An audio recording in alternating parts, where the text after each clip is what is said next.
Welcome to Chasing the Horizon, a podcast by, for, and about motorcyclists. Subscribe through your favorite podcast player or app, or stream from the website at horizon.bmwmoa.org. My name is Wes Fleming, and this is episode 25, released on the 20th of June, 2018. Thanks for joining me. A lot has happened in the motorcycle industry since the last episode, and I couldn't cover it all. Let's start with what I'm calling the most exciting motorcycle industry news of 2018 so far. As you can probably guess, this news comes from one of my obsessions, Indian motorcycles. Indian dominated the American Flat Track Racing Series in 2017, sweeping the podium in the championship standings with their purpose-built FTR 750 race bike, and their dominance in that series is continuing into the 2018 season. Last November, Indian broke out a 1200cc version of that race bike at EICMA, a major European trade show that takes place in Italy every year. Everybody was blown away, and of course voices immediately started calling for Indian to get working on a production version of the concept bike. Indian has come through and announced that the production version of the FTR 1200 will be available in 2019. It will be based on the concept bike, but as I've predicted, will be powered by the engine Indian currently uses in the Scout. That water-cooled engine displaces 1130 cc's, and if you haven't ridden a Scout, put your boots on and go find an Indian dealer for a test ride. It's a fantastic bike, and I think the FTR version of it will sell a lot of units. It will be Polaris Indian's first non-cruiser street bike. Maybe they'll call it a scrambler or something like that. No doubt the production version will have less carbon fiber and more of a seat than the concept bike, but no matter what, it looks like it's going to be a 2020 model when it hits dealerships next year. Shifting gears, let's talk about Zero. Zero recently raised another $4.7 million from a small group of 8 investors in what's called a warrant issue. If you happen to know what a warrant issue is, please send me an email because I don't know and my Google research didn't turn up any good answers. Over the life of the company, Zero has raised a total of $212.6 million. Even though they seem to sell a good number of motorcycles, Zero doesn't disclose its sales numbers or revenue figures. They don't have to because they're not a public company. In what is undoubtedly a good sign for them beyond that, Zero opened its first exclusive dealership, a shop in Orange County, California. Orange County is the southern part of the Los Angeles metropolis and includes the cities of Irvine, Santa Ana, and Huntington Beach. They will hold a grand opening event at Zero Motorcycles of Orange County on June 23rd, or held it then, depending on when you listen to this. This is a positive move for them simply because it's an exclusive dealership. If you don't know what that means, it means that they only sell Zero motorcycles there. They don't sell any other brands. It's in the heart of their home territory, which is a smart move, and it's a heavily urbanized area to boot, which is where electric motorcycles fare best right now. Exclusive dealerships are tough businesses, but clearly Zero thinks it's time. You can get a link to a review of the 2018 Zero FXS in the show notes, but I'll give you a spoiler. They love it. I'm going to throw in a little Royal Enfield news, no surprise there, and tell you that not only are they upgrading one of their classic bikes, but the Indian manufacturer is getting into gear as well.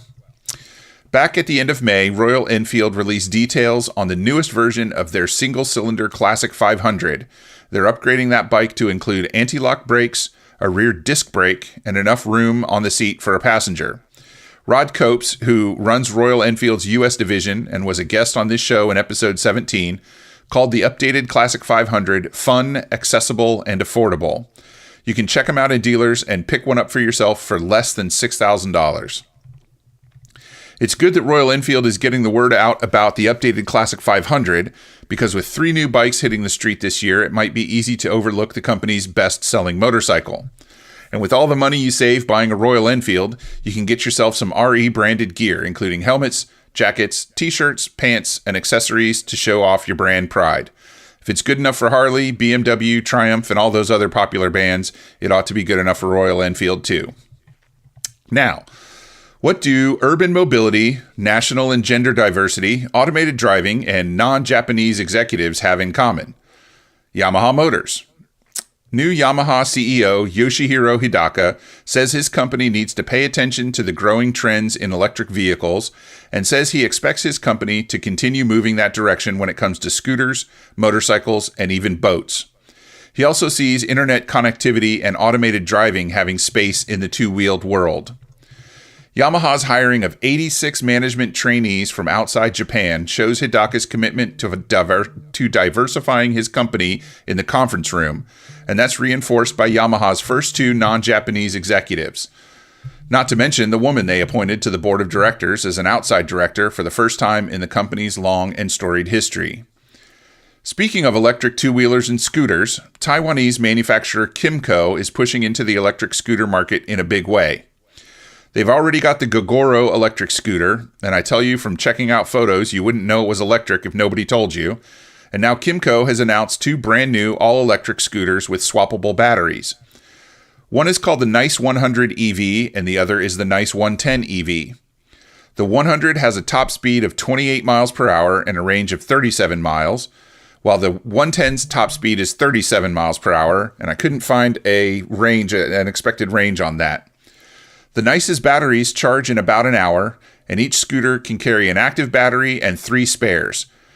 Kymco is building charging stations all around Taiwan, but with 4 batteries on board, the Nice 100 can go over 100 miles, so I'd be willing to bet most people will just charge them at home. As cities like Hanoi, which is home to over 5 million two-wheeled vehicles, talk about banning motorbikes, electric scooters and motorcycles may be the wave of the future. We've got Zero and Alta here in the USA, with Harley-Davidson's electric bike looming on the horizon. With scooters outselling US-sized motorcycles everywhere else in the world, Kymco might be the harbinger of what to come. Last thing before we move on to this episode's guest is the news that Honda is bringing back 2 of its most iconic motorcycles, the Monkey and the Super Cub, to American shores. Both platforms are updated from the 1960s to the 21st century with anti-lock brakes, LED lights, and digital instrumentation, but the classic looks are spot on. You wouldn't believe how beautiful the new Super Cub looks. If the Beach Boys hadn't already written Little Honda back in 1964, they'd surely be writing it now. Honda has sold over 100 million Super Cubs since the bike launched, making it the most sold vehicle in the history of the world. But this classic 125cc bike hasn't been available in the US since 1974. In honor of the Super Cub's 60th anniversary this year, you can now march on down to your nearest Honda dealer and demand they sell you one for $3,600. It even has fuel injection. Back in the 60s, Honda boldly declared, "You meet the nicest people on a Honda," and if it can sell enough units this time around, you might just meet some more nice people.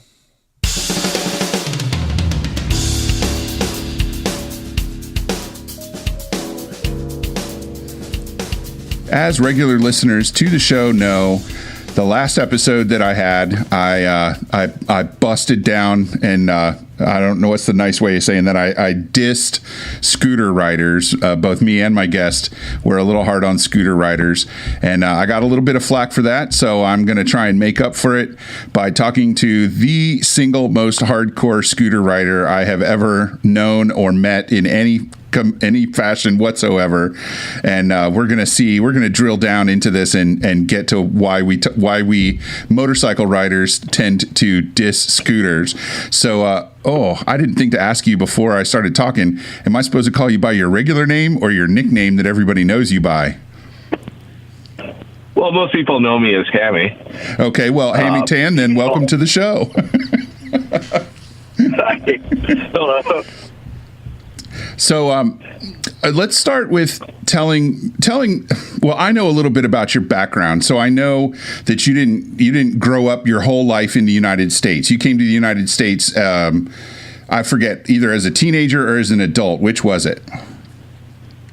I came right after the Army, so I came over when I was just before my 19th birthday for college, and so I've stayed here ever. You were almost 19, but you were just out of the Army. Yes, we do have to serve in the armed services back home. It's part of national service. Gotcha. And what's back home for you, so everybody knows? Singapore. All right. So you finished high school in Singapore. You did your compulsory military service. You came to the U.S. to go to college and see what life was like. So where did you get the two-wheel bug? Well, growing up, there were always a lot of motorcycles and scooters in Malaysia and Singapore, Southeast Asia, it's a cheaper form of transportation. And with the amount of congestion that we have, it's quite common. But I had never even ridden a bicycle when I came over. I did not actually start riding a scooter until about 2008, when I thought that, hey, I've never really done that. Maybe I should give it a try. I was living in New Jersey at the time and commuting to Philadelphia every day of the week. So, gas was expensive. Yeah, you do that every single day. So I thought, oh well, I'll just give a scooter a try, and bought a little Genuine Buddy 150.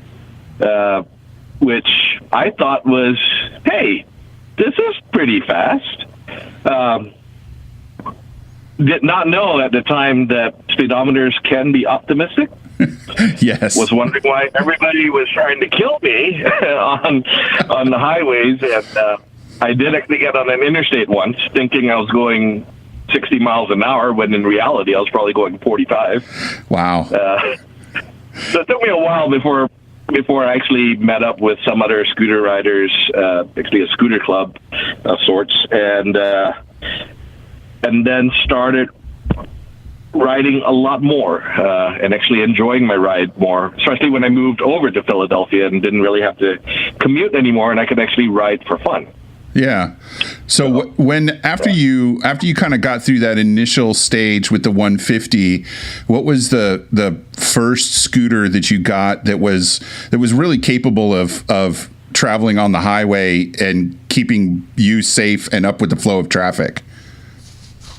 Okay. Well, for probably about a whole year, I had thought that actually it wasn't even a whole year. It was maybe half a year.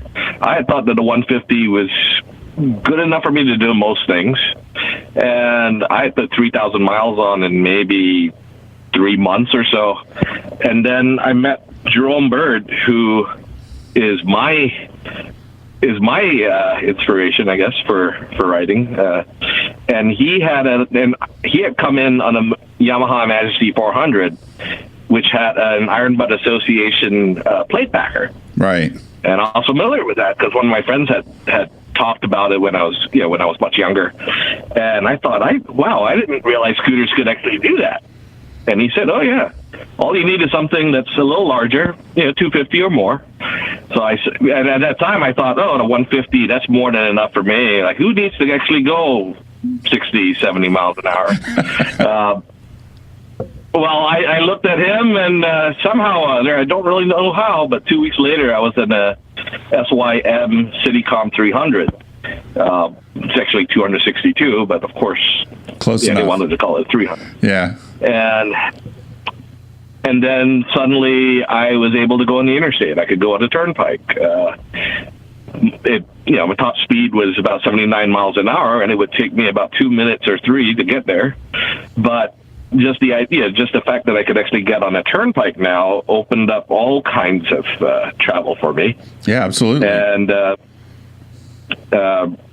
before this, I'd only gone 3,000 miles on a little 150, and thought that was something. But within about 3 months, not even 3 months. Well, about 3 months, 3-4 months of having the 300, I already started making plans to do my first saddle sore, and slowly built my way up towards it. And in October of 2009, I believe, or was it 2010? 2009. I finished my first saddle sore on that 300. So for people that don't know much about the Iron Butt Association and their certified rides and their certifiable riders, explain a little bit about what a saddle sore is and some of the other Iron Butt rides that you've done on scooters. Okay. Well, the saddle sore is your most basic qualification to enter the Iron Butt Association, which is for long distance riding. and that's doing a minimum of 1,000 miles within 24 hours, documented by receipts, maps, all that sort of thing. That's a whole documentation process. It's not just something that you just show up and say, "Hey, I did over 1,000 miles in 24 hours. Give me my path or whatever." It's not like that. It's not overly complicated as long as you prepare and get the documentation and do the things that you're supposed to do. And it's gotten easier over the years. It used to be, you had to have start witnesses, you had to have stop witnesses, and now with the advent of digital technology, it's gotten a little bit easier. Yeah, it certainly has. So I did my first one, and then decided the next year to do my first rail road trip.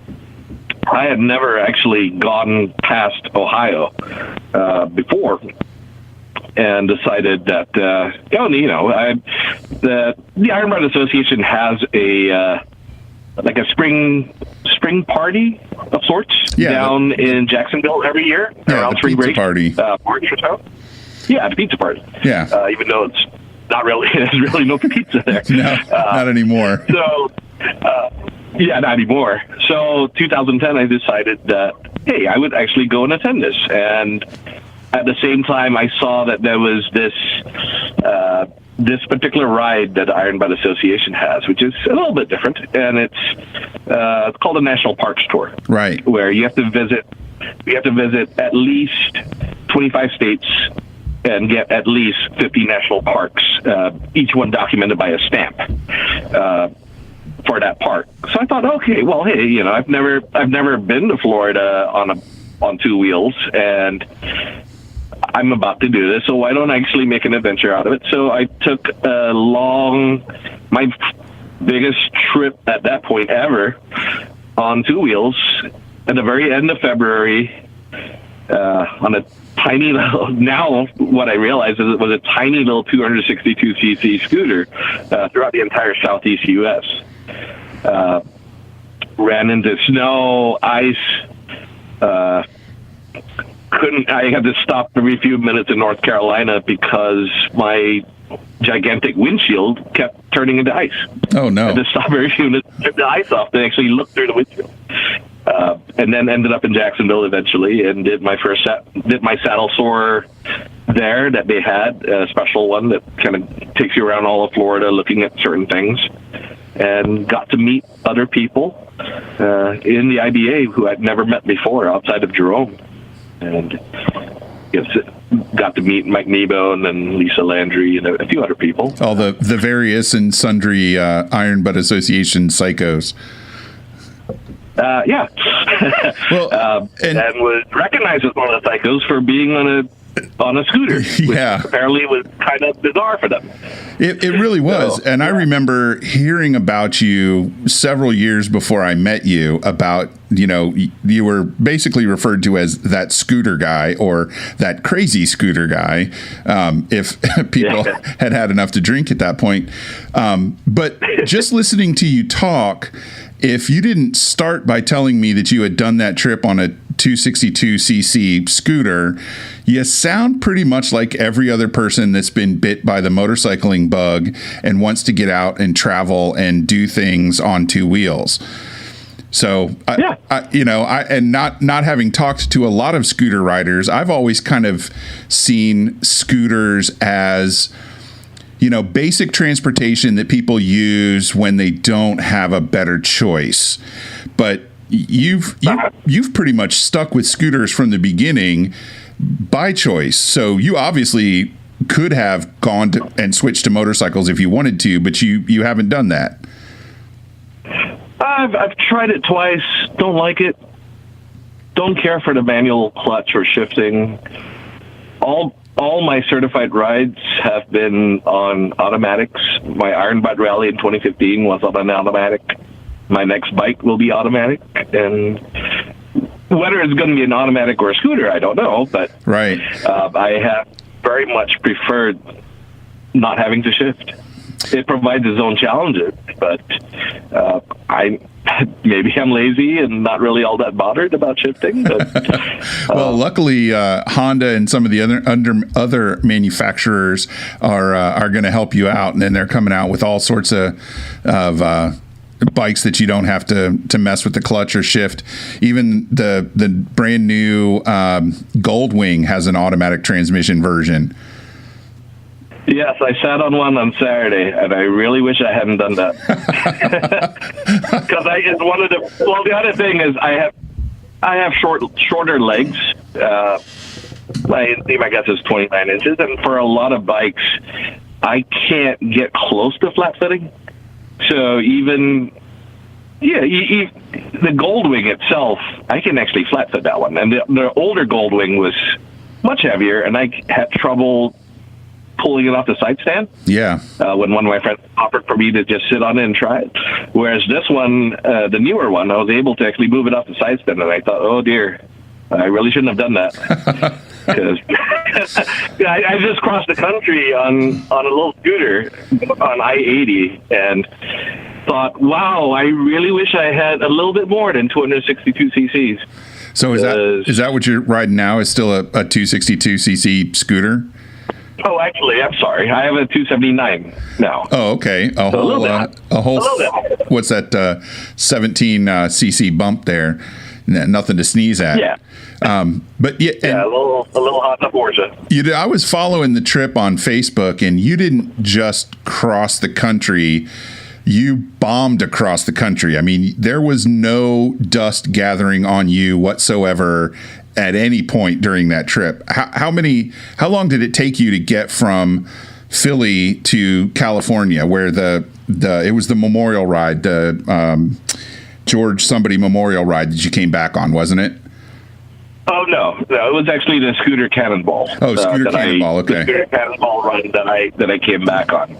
It took me 5 days to go from Philly to San Francisco, and a little background. I had a really bad accident on my way to the George Wyman ride on an exactly same year, same model, same color scooter as I have now, which is a 2014 Honda Forza. Right, and I was in Indiana and got taken out by a car, and broke my wrist. Luckily, my gear saved my life. So I've not really had any proper trips at all in the past 2 years, and this was kind of my own therapy. So I made sure to just take it easy going out to California, because I hadn't, again, I'm more or less recreating what I was supposed to do originally. Right. So I gave myself 5 days to do it. So about 3,000, a little under 3,000 miles, a little over 2,900. Took 5 days, took it easy. And it's definitely challenging to go on roads that are 80 miles an hour, 85 miles an hour in some places, on a scooter that that very top speed is 87. Right. And it takes a long time to even get there. And depending on the wind and elevation, you're never going to get there. And then when you do get there, you're just absolutely ringing it out. Yeah, and I did not want to go wide open throttle and just run the risk of blowing my gasket or anything. So, right. So I took 5 days to get out, and then took part in the scooter cannonball run coming back. And boy, these guys now, these guys can ride scooters. They can ride. Just it doesn't have to be scooters. They can ride. Period. Yeah. Well, and I didn't. Yeah, we took 10 days to come back. I've heard of the Cannonball Run, but I have never heard of the Scooter Cannonball Run. So you got to tell me a little bit about that now. What I mentioned earlier, and you filled in, it was the George Wyman Memorial Ride, which happened around the same time as the thing that you did, the Scooter Cannonball, and that's why I thought that's what you had done. I know somebody else that was planning on doing the Wyman Memorial Ride, and that's just it's basically the George Wyman. George Wyman it gets a lot of the credit for, I think, being the first guy to ride a motorcycle across the United States back in the early part of the 20th century when there were no, serious. He rode on, ox cart roads and across people's farms and down train tracks. And I mean, he just really kind of, Boy Scout navigated his way across the country. And at a time when riding a motorcycle across the country was a real thing to pay attention to. Now if you got on a gold wing and pointed yourself at California from the East Coast, you'd be there in 3 days and you might not have seen anything on the way. But tell me about this scooter cannonball run that I never heard of until you got involved in it. I've heard about it from certain people who've actually done it over the years. I had never really paid it a whole lot of attention. I used to participate in endurance rallies, motorcycle rallies, which are kind of like scavenger hunts. Right. The largest one that I've been on was the 2015 Iron Butt Rally. I kind of got a little bit tired of the stress that's involved in that. So I thought, well, hey, I do want to go to California and visit my family for a little bit, but I actually want to see what it's like to take part in something like this. So for this year at least, it seems like the format changes very slightly every time they do it, and it seems like it's every 2 years. But it's almost always limited to smaller displacement scooters. And by smaller, this year I actually had to ask permission to ride my Forza in this, which at 279, it was too big. 1cc larger than the largest Vespa, the Vespa 300, 278. So I had to beg and say, hey, can I play? It's just 1cc difference. So for the first time, I actually had the largest bike in an event where I'm usually on the smallest bike, or the most unconventional one. So the event's usually about 10 or 11 days. This year it was 10 days, and it was from Morro Bay, California, to Virginia Beach in Virginia. And 10 days, roughly about 4,000 miles, and almost entirely back roads. And almost entirely, if you're doing 400 miles a day of back roads. That's a long day. On a bike. That's a long day. And 10 days in a row, that's pretty rough. It might not be as rough if you're on a motorcycle that's a little larger, can handle the stress, and has larger wheels, especially since days 2, 3, and 4 involved some dirt roads. I was able to avoid the dirt on days 2 and 3, but not 4. And I am very much averse to riding off-road. Like, little gravel driveways scare the crap out of me. And again, these guys were on scooters that were smaller than mine. There were Honda Helixes, there were Vespas ranging from 150 to 300. There were a lot. There was a guy, this Vietnamese fella, who I think won the 2014 Scooter Cannonball on a Honda Elite 110. Wow. This same guy that's ridden he's ridden a little ruckus all over the place. He rode a Simba, an SYM Simba, which I guess is a clone of the Honda Cub. Okay. He rode that to the Arctic Circle a few years ago. And this guy doesn't even use a GPS. He uses blue tape that he puts on his windshield and marks on with a marker. Those are his directions. I read, and on some of the days that on a couple of the days, we might have been on 80 different roads. And he just writes it all down on painter's tape. Right, and he said that occasionally he would lose his place and have to figure out where he was. It was quite hilarious. But these guys are amazing on a tiny little 110. I crossed the country. I can't even imagine that, to tell you the truth. And maybe it's just a lack of experience with that culture. Because, like I said earlier, my experience with scooters is guys that get DUIs and can't drive cars anymore. So they go get a scooter because they got to go to work. But here's this. Right. Well, there are smaller scooters. Yeah, mopeds and stuff like that those folks end up on a lot. But You did toy with motorcycles a couple times. I know I helped you out with with your Honda, and we talked about you had a BMW F650 for a while that we talked about. What made you decide to try motorcycles for that short period of time? Well, my first motorcycle was a 1982 GL 500. I just thought, hey, this thing looks pretty cool. The engine or whatever it is, I don't even know the names of these things. The heads or whatever were sideways. Yeah. So they stuck out the V on the inside. I thought, this is cool. This looks kind of neat. It's a 500. It seemed like it was manageable at this point. The largest scooter that I was riding at the time was a Honda Silverwing, which is 582 cc. Yeah, that's a big. So I thought, hey, this is kind of cool. I'll try it. I kind of enjoyed it, but to be honest, I can stall anything with a manual clutch, and stall it pretty well. Quickly and often. And that whole thing about, after years of riding on scooters where, I pull up to a hill or whatever, I just have one finger on the brake. My feet are on the ground, both feet are on the ground. I'm just relaxing, whatever. I want to go, I just twist the throttle and go. Now all of a sudden, I have to deal with this whole thing about, wow, I'm on a hill, but I can't really stop. And I've got to do this thing with the clutch and do this other thing with the throttle. And my right foot is doing something different from my left foot. My left hand's doing something completely different from my right hand. And I don't know how you guys do it. You guys have coordination. I can't believe it.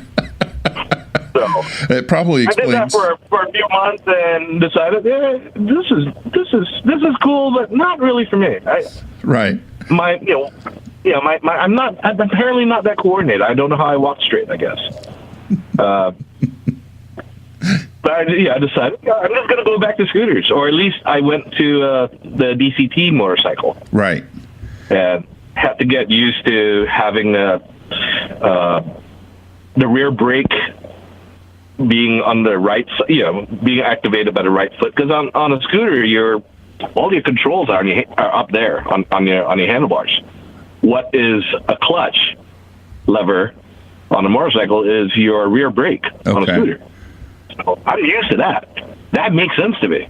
That whole clutch in, rear brake, right foot, all that stuff makes no sense. It does take a little bit of coordination, and it probably explains why so many of the drummers that I know also ride motorcycles, because they're used to doing different things with their hands and their feet all at the same time. Yeah, I have trouble doing that. So you did the 2015 Iron Butt Rally, which is a 10-day scavenger hunt, basically, that spans it's 2, maybe sometimes 3 countries. Although they've stopped doing Mexico because the border crossings are a little more difficult. But that's a serious competition. Actually 11 days. Yeah, 11 days. Sorry, and 11 days. So when it came time and you wanted to do the Iron Butt Rally, you did choose to do it on a motorcycle, but it was kind of a scootery motorcycle.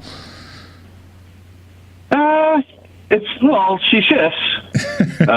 Yes, all my bikes have names, and they are female. It's just what happens with me. I originally had wanted to do the Iron Butt Rally on my scooter, and I was signed up for the 2013 Iron Butt Rally on my Honda Silverwing. Unfortunately, by the time 2015 came around, I didn't know if my Silverwing was going to hold up. At this point, I had a little over 80,000 miles, and she was held together by probably duct tape and Velcro more so than, and zip ties more so than actually screws. Yeah, and so I didn't know if I wanted to do that to her. So the Honda brought in the NC700X, which has a DCT variant. I sat on it. It was really tall, but I figured, hey, this might be a little bit better. The very fact that, sometimes shifting is necessary, especially when I'm climbing up a hill. Right. It's nice to be able to shift down. The ability to downshift. Yeah, whether it's for climbing or even just coming down a hill, that is one thing on a scooter that I find a little bit more harrowing because I can't downshift. So I can't climb as easily, and coming down kind of scares me a little because I'm riding the brakes down. So I did that on a DCT. There was actually another gentleman, Jamie Smith, I think. I don't remember his last name, but he also did it on the exact same bike, NC700 XD, and then Linda Lehman did it the same year on her BMW 650 scooter. Yeah. Yeah, so she actually did it on a scooter. So. Yeah, and I think she came back and did it again in 2017 on although I can't remember. I didn't pay as close attention in 17 as I did in 15. I knew a lot more people that were in it in 2015. Mm-hmm. Yeah, I don't remember if she did it on her NC7. I don't know if she was in 2017, but yeah, she got an NC700X as well. Again, the automatic version. So you said that you don't have to operate a clutch, but you do have to shift. So it just lets you shift? Oh, no. I can downshift or upshift on command, if I choose to. The bike, if I leave the bike in manual mode, she'll upshift and downshift depending on whatever. Gotcha. But if I'm trying to pass somebody, I can just push the button and they'll downshift. Gotcha. Or push a button and upshift. Mm-hmm. So you can kind of override the standard operation and make it do something, but you don't have to if you don't want to. Yeah. Okay. Yeah. I've never ridden one of those bikes. I've sat on a couple, but I've never ridden one. They tend to be a little short for my taste. I'm lucky to not have a 29-inch inseam. So let me ask you what kind of might be sort of a leading question, and I certainly don't mean any offense, but why do you think so many motorcyclists are derogatory towards scooter riders? Because, and I of course, I didn't, at the time I was talking in the last episode, I certainly wasn't setting out to, anger scooter riders. We were in a zone and we were just kind of joking around and we kind of rolled with it. But why do you think motorcycle riders tend to look down on scooter riders? I don't really know. I've received my my fair share of ribbing from friends. Actually, I used to have a friend. Well, he's still a friend. But when I rode my scooters, he used to say, "Oh, hey, you're on your sister's moped again," and I'd always have to remind him, "Not a moped, and it's not my sister's moped rider either." But I don't know. For amongst scooterists, I think sometimes we wonder if we have a little too much fun. Maybe motorcyclists just have to do too much with their hands and their feet. They all do all kinds of stuff with their hands and feet. Maybe they don't wave as much. Maybe they're a little bit more involved in trying to keep their bike from stalling, whereas we're over there, laughing our butts off, smiling, having fun, not having to climb over a tank or burn your nethers on a hot day, whereas we have a little step through. We can just simply, it doesn't matter how short you are, you can usually get on. Yeah. Although there are some, I actually can't fit on a lot of Vespas. Vespas are tall. There are some scooters that I can't get on. Oh yeah, too tall. But yeah, I think maybe sometimes maybe motorcyclists might assume that, oh hey, that bike can't do anything. Well, I've passed my fair share of bikes and people on much larger bikes, and occasionally I'll get quite a look from them. I imagine. It's usually, it's either disbelief because, it's like, did that guy just pass me on a scooter? And occasionally I might let them catch up to me, and almost as if, oh yeah, I did pass you on a scooter. In fact, I'm about to do it again. See ya. But I don't know. I feel like maybe we have a lot of fun. We're kind of used to being teased. Not that it really matters to us that much, because we're out having fun. Yeah, and that's really what it all matters. They're easy to ride. They're easy to ride, and I will say that taking part in the Cannonball Run and seeing what scooterists who are, in a way, competing in an event, still having fun, but also seeing just what's involved. The fact that we're on scooters where most motorcyclists, or most motorcycle dealers or whatever, really aren't that prepared to do work on our stuff. Right. A lot of people don't really know how our stuff works. So we usually end up having to be much more aware of what we're doing and have to know how to fix our stuff if it breaks. And, the one thing that amazed me was these guys were in their, in the parking lots, at the hotels every other night or whatever, so it seemed, and they were replacing, they were changing tires, they were fixing parts or doing all kinds of maintenance or whatever. I didn't. I was usually in my hotel waiting for my delivery food to come. Maybe it's a Honda thing. I don't know. But these guys are so much more mechanically inclined. It seems like. And you end up being that. I feel like you end up being that much more connected to your bike when you actually know how things work and what to do and what your bike's capabilities are. The limitations, and then the fact that you have to kind of work around those limitations. Well, yeah, and there are some things that we might not be able to do that motorcyclists might do, but I think we have more fun doing it. It certainly seems that with a scooter, riding a scooter as opposed to riding a motorcycle, I regularly will freely admit that my motorcycles have more capacity than I have skill, and that I don't ride any of my motorcycles within, probably 15 or 20% of the top end of their capabilities, where it sounds like you can ride a scooter at the edge of its abilities before you run out of skill as a rider. And that sometimes, yes. That actually sounds kind of exciting. Yeah, I've heard the saying that it's a lot more fun to ride a slow bike fast than a fast bike slow. Yeah, absolutely. Yeah, I don't know because I've never been on anything bigger than a 700 cc or 750 cc. Yeah, so I don't really know. But yeah, it is more challenging, and to be fair, sometimes.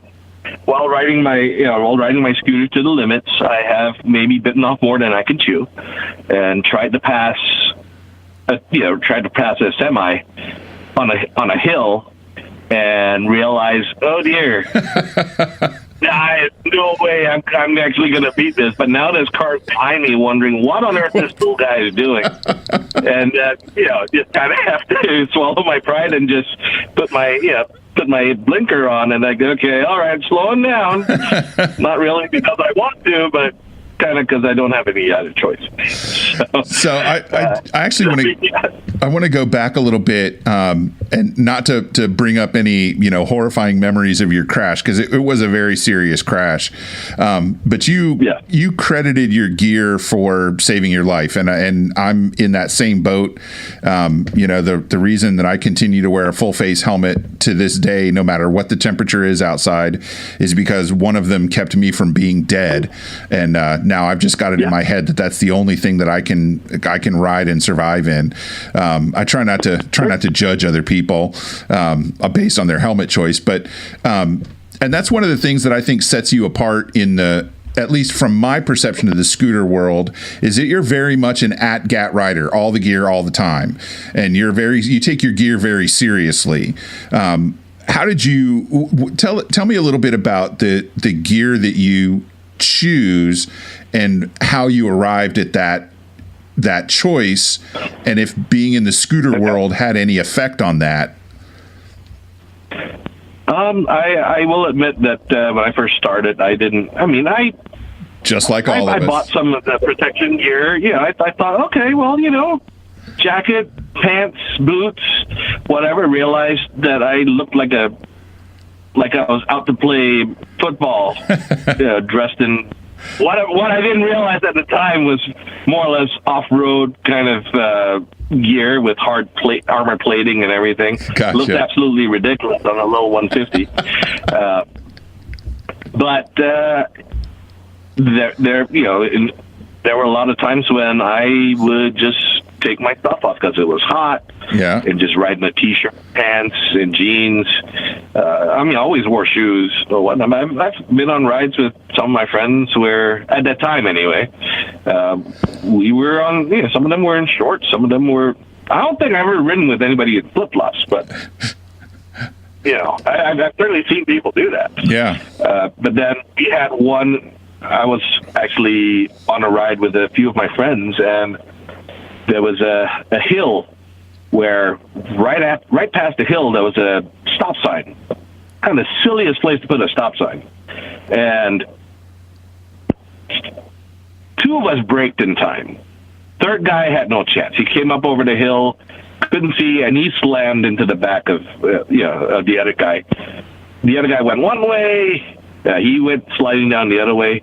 Now, luckily, the guy who got hit, he had his gear on. He had a jacket and helmet and everything. Now, we all wore helmets, but the other guy was just in a t-shirt and jeans, and he lost all the skin off of his arm. And we're there waiting for the ambulance to show up, and he's almost going into shock. I bet. We're just trying to just kind of help him out, and after that, it kind of freaked us out. And we kind of started all decided, maybe we need to actually start wearing our stuff. And I wear a Road Crafter by Aerostitch. That's usually what I would wear. It's a one piece.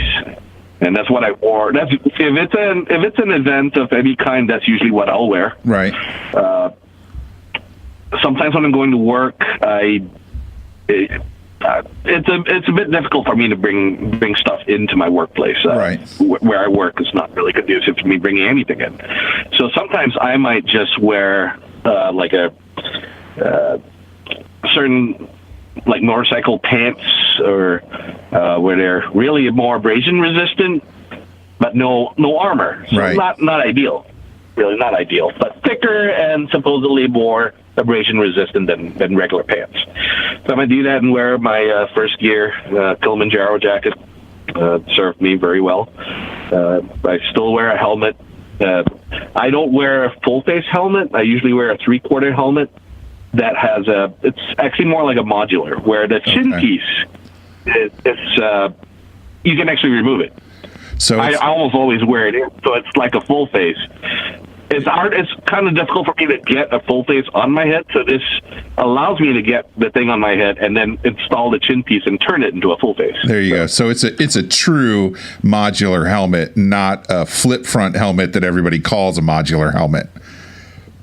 Yeah, it's not. I can actually remove that piece if I wanted to.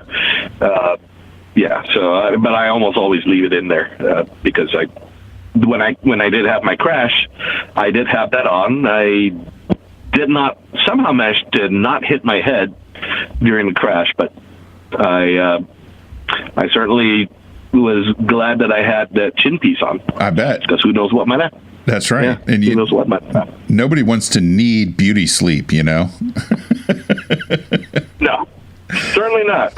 Well, listen, man, I have to say that just in thinking about talking to you for the last week or so since we set this up, it's reminded me that scooters are motorcycles too. They're just a little smaller and a little different in some ways. And that, I've been trying to remind myself to wave at those guys and gals riding scooters that are out there in the world and make sure that they feel like they're part of the two-wheel community, just like I would with a motorcycle. And, they don't always wave back, but I'm pretending for now that it's out of astonishment that somebody on a motorcycle actually waved to them. Well, we usually wave to everybody. Yeah. And you guys do that fun, like 5-year-old out the window wave that, shakes the whole bike, not just the 2-finger, I'm cool and I'm going to point at the ground kind of wave. But I really appreciate sometimes, you. I think sometimes people don't wave because you guys are a little too busy with your clutch hand, doing stuff with your left hand. Yeah, Our left hands don't necessarily have to do it. It's a break if we need to. Yeah. Well, and I really appreciate you. I really appreciate you coming on and talking about scooters and kind of letting everybody see that, when it comes to, well, the name of the show is Chasing the Horizon, right? When it comes to chasing horizons on two wheels, it's not really what you do, it's what you do it on. It's just that you're doing it. Yeah. Yeah. All right. Well, listen, man, have a great summer. I hope you have some cool adventures, and I look forward to hearing more about the life of the scooterist. Probably not that much different from that of a motorcyclist. Maybe I just have a little bit more fun because my left hand doesn't have to do all that much. And my left foot doesn't have to do anything at all. There you go. Nor my right foot, really. So, thank you for having me. Hey, no problem, man. I'll talk to you again soon, okay? Okay. All right.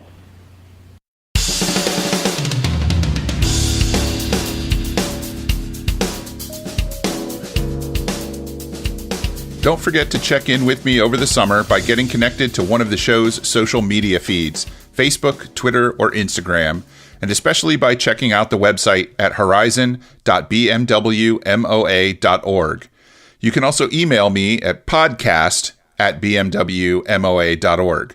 I'll be doing interviews and maybe even some live streaming sessions from the MOA rally in Des Moines in mid-July. There'll be another episode in July, maybe two, I'm not sure yet. I can tell you this, though.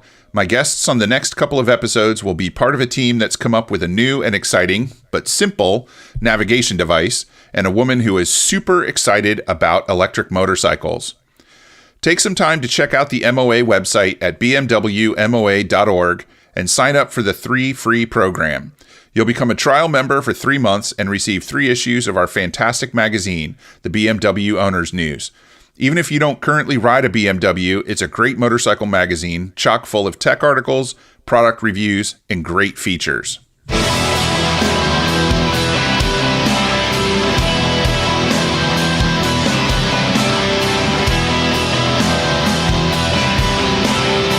Thank you for coming back for the 25th episode of Chasing the Horizon, which featured a discussion with hardcore scooterist Hammy Tan.